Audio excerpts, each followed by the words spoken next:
ইতিহাস, কাজের সুযোগ ও বর্তমান বাস্তবতা।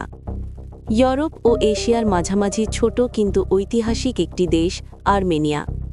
খ্রিস্টাব্দ ৩০১ সালে বিশ্বের প্রথম দেশ হিসেবে খ্রিস্ট ধর্মকে রাষ্ট্রধর্ম হিসেবে গ্রহণ করে এই দেশ।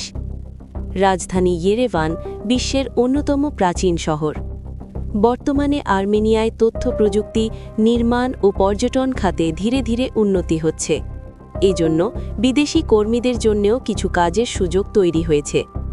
এই দেশে কাজ করতে হলে সাধারণত ওয়ার্ক পারমিট প্রয়োজন হয়, যা বেশিরভাগ ক্ষেত্রে কোম্পানি বা নিয়োগকর্তা করে দেয়।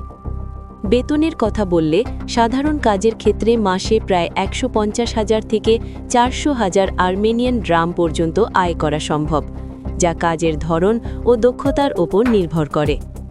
কম জীবনযাত্রার খরচ এবং ইউরোপের কাছাকাছি অবস্থানের কারণে অনেক বিদেশি কর্মী এখন আর্মেনিয়াকে নতুন সম্ভাবনার দেশ হিসেবে দেখছেন। বিশেষ দ্রষ্টব্য: বর্তমানে আর্মেনিয়ায় বৈধভাবে ওয়ার্ক পারমিট নিয়ে যাওয়া সম্ভব ফুড ডেলিভারি এবং কয়েকটা ফ্যাক্টরি কাজে। প্রসেস সময় ২ মাস। আরও বিস্তারিত জানতে মেসেজ দিন।